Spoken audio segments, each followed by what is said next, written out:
Welcome back, family, to Northside LDN. God, I'm a big up to everyone that is locked in. And today we need to get into these links for players either going out on loan or interested clubs that want to buy some of our dead wood. We already know that we need to clear out a lot of dead wood. And the first bit of news is Fulham interested in getting Reece Nelson on loan again for the upcoming season. Now, for me, I don't think we should be accepting any more loan deals. I think we need to just get rid of Reece Nelson. His form in the last couple of years has been atrocious. Last season, 1 goal, 1 assist. Season before that, no goals, no assists in the Premier League. I'm sorry, the return is not good enough. I can see exactly why we're struggling to get rid of him, because he's on 100k a week.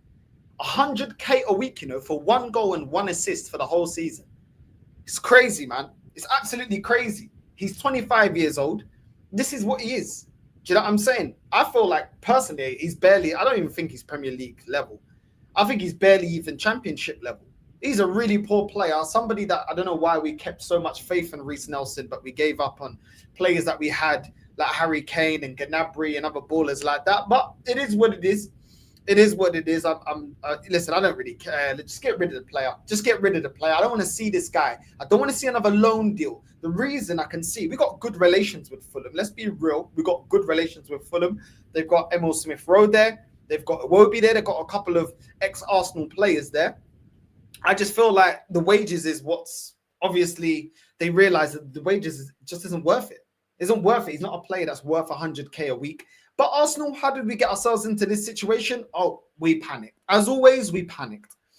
We panicked once again, put Reece Nelson on 100k the same time we put Nketiah on 100k. And panicking over players that he's not even a bench player. Let's just be real. This is why he keeps getting loaned out. I think he got loaned out to, I think it was Feyenoord in the Eredivisie. He's got loaned out to a couple of clubs. None of them have wanted to activate, buying him and getting him through the door permanently.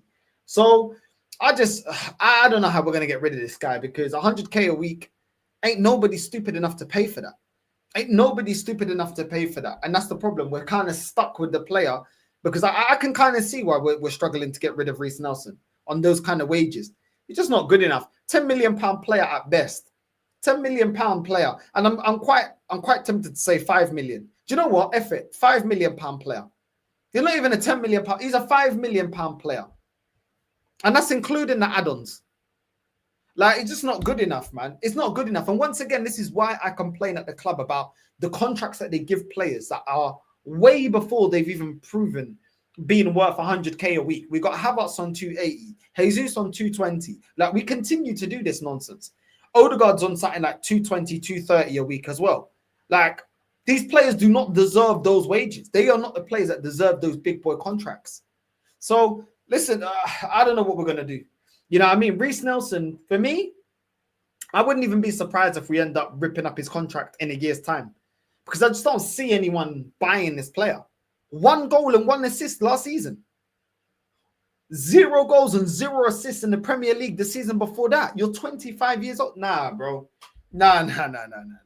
This is a very difficult sellable asset. It's not even sellable. Do you know what I mean? You can't really say, okay, he's not old, but he ain't necessarily mad young. Yeah, I'm saying the British thing ain't going to save him. The wages ain't going to save him. Like, the performances are not saving him. Like, it'll be a tough one to get rid of. I can't lie. But moving on from Reece Nelson, let me know in the comments what you guys think. Do you think we can get some money from Reece Nelson? You think it's too hard of a deal to get done? Let me know, because I can't lie. I don't even see what the selling point would be with Reece Nelson. I think it'd be extremely hard. Probably end up selling him to a Championship club for like 2-3 million. It's just really, really poor. Carlos Cuesta, our ex-Arsenal assistant, is now the manager at Parma. He is now interested in signing Fabio Vieira. Now, we are said to have rejected an £18.2 million bid from a Serie A club. Maybe it was Parma. Maybe it was. But the fact that he's in, it wasn't disclosed which Serie A club came in for Fabio Vieira. So let's just say it wasn't Parma. We now have to get whatever the asking price is. I don't know if it's 20 million, if it's 25 million. I don't think Fabio Vieira is worth that. But at the end of the day, we now got to make sense of rejecting the first bid from a Serie A club that wasn't disclosed. So, listen, maybe Arsenal already had an agreement. Maybe the manager and Bert already had an agreement with Cuesta that you can get the player for 20 million or 22.5 plus add-ons. I don't know. Maybe they got some sort of deal there. Just get it done. Just please get it done. It's a player that needs to move on. And listen, we need to be recouping some money. And if we need to be recouping some money on every signing, I don't understand why we would let Reiss Nelson go out on loan. Like, I feel like the development stage for Reiss Nelson is just long gone. Like, there is no development. I mean, I was talking the other day about Martinelli being 24 years old, just a year younger than Reiss Nelson. And I feel like he's hit his ceiling as well. I don't feel like there's anything else. Like, this is the version of Martinelli. This is his final form. I don't feel like there's more of a player in there. He's a player that's got pace, doesn't have, great IQ in the final third. His finishing is poor. Like, he's not developed. He's not kicked on. It is where it is. So I just feel like there's certain players that have just hit their peak, and their peak is not good enough to be at this football club, and just get rid of them. You know what I mean? So like I said, Fabio Vieira, if he goes for, 20 plus, whatever, I'll be happy with that. That's around about, more than what I really think his value is anyway. So just get rid of him for that, and it'll be calm. Fabio Vieira, at least his wages aren't anything crazy. Fabio Vieira's on 45,000 a week. So there's nothing crazy that we can't negotiate with, you know what I mean? And get the player to move on. Whereas Reiss Nelson, he knows as soon as he leaves Arsenal, ain't nobody putting him on anything near 100k, not even 70k, not even 50k. I don't even think he even gets 50k. I'll be real. I think he goes down to 25 to 30k a week, max. Like, it's that bad. That's how bad of a player is. Like, it's just is what it is. For me, just hurry up, Arsenal, and move these players on, because we keep hitting too many stumbling blocks when it comes to selling players. And ultimately, if we get decent, prices for them, then it is what it is. But if the lack of sales so far is hindering us going in and just saying, oh, Crystal Palace, how much do you want for Eze? Here's 68 million. That is what's annoying me about it. It's not so much that we can't get a decent fee, that I don't think Berta can't organize a decent fee, but it's, are we dragging our feet at the expense of losing out on targets? We've already seen Man United go back in for Mbeumo. We could have sold some players by now and had the money to go in for Mbeumo. Do you know what I mean? And try to ruffle up the feathers and try to, hijack the deal. How come Arsenal always get hijacked? How come a lot of our players that we look at get hijacked? How come a lot of players that we look in, we need to be doing the same thing? Look, maybe Mbeumo is just completely set on going Man United, but you got to do what you got to do. You got to do what you got to do. I've heard before players want to come to Arsenal. Yeah, they're happy to join Arsenal and they join somewhere else.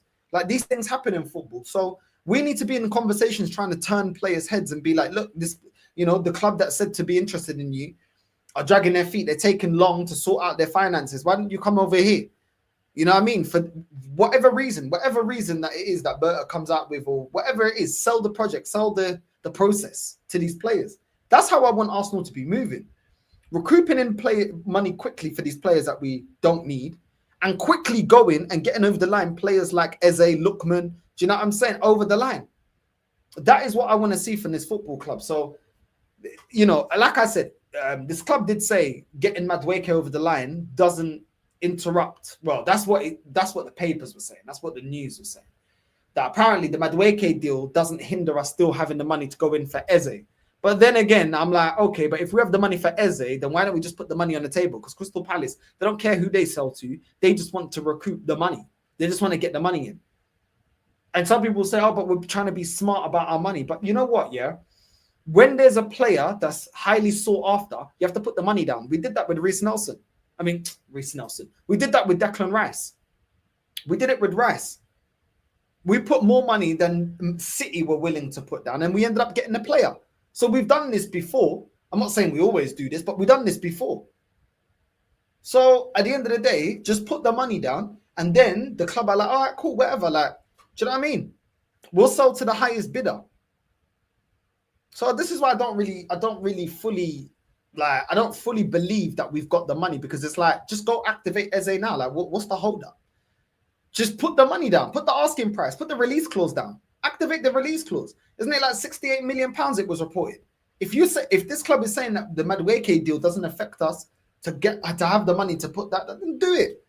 But I don't believe so. I feel like the Eze deal still hinders on us selling some players. Same way Man United needs to sell some players to get Mbeumo. I think it's the same way that we are hindered in going in for an Eze without getting maybe 2 or 3 players out. Because we need to recoup some money. We've been spending, you know what I mean? Getting Kepa, I know you didn't break the bank, but getting Kepa, getting Norgard, getting Zubimendi, getting Gyökeres, getting Madueke. A lot of expenses going out. There's nothing coming in at the moment. Like that's what I think is holding up the deal. Like I said, we've been linked to the Eze for time. I don't understand why we can't do 2 deals at once. I don't understand why we can't do that. Berta can handle one deal and somebody else at the club can handle the other deal or whatever. Do you know what I'm saying? But get the ball rolling. At least put the asking price down and get to the stage of we're in talks with Eze in terms of, you know, what he wants for wages and X, Y, and Z. Like, I don't get what the holdup is. I don't get why. Well, I do get what the holdup is. The holdup is ultimately the club know they don't have to get Eze because this fan base won't kick up a fuss if we don't get Eze. They'll just accept it. They'll just say, okay, just get behind Odegaard. That's why. That's why they move like this, because there's a lot of people that are going to watch this video and going to be telling me, but you're complaining. Let Berta cook. We've already brought in 6 players. Look at the way we're moving. We haven't really moved forward. We've weakened our midfield. Let's be real. Partey leaving has weakened our midfield. I don't care what. No one tells me it's weakened our midfield. But then Gyökeres has made us stronger in the attack. So it's much of a muchness, really. Ain't much really changed. Like, if you're going to compare, like, Neto and Kepa, both of these men we've seen both of these men be a liability. Like, I don't really get where the big improvement has really, you know, come from. And when you look at the other players that we brought in 2 defensive midfielders. Like, we had defensive midfielders last season, and none of these defensive midfielders helped us to beat PSG and progress in the Champions League to win it. None of these defensive midfielders helped us win any cups or any trophies at all last season. So how have we really improved? Like, we haven't improved completely in personnel apart from Gyökeres. Like, we have not added any midfielders that you go, right, he's going to run things. He's going to be the next, you know, the general in the team. He's going to be the creator. He's going to be the guy that's going to be, you know, a midfielder that scores loads of goals like Lampard was at Chelsea. Like, we haven't added any of these different dynamics to the team apart from Gyökeres. So I don't know, man. I don't know. This club, we move real slow. And with the slow pace that we're moving at, it's no surprise that Chelsea are trying to hijack Eze. So I don't know, man. I don't know. Listen, big up to everyone that's locked in. Let me know what you guys think about the players that we are supposedly getting out. Like I said, Zinchenko, we've had teams come in for Zinchenko. Stumbling block's been wages. Teams have come in for Martinelli, inquiring about Martinelli. Wages have been a stumbling block. I think now Reece Nelson, now another player, 100k a week, is a stumbling block for Fulham to lay out that money and get him from Arsenal. So I just feel like the wages are effing us up. That's why people said that we had the team was in disarray with Wenger when Wenger left. The team's in disarray in terms of getting at least recouping back the money that we've got and having too many players that we need to move on wages that other clubs can't justify. But it is what it is. Big up to everyone that's locked in, familia, and I'm out, man. Love.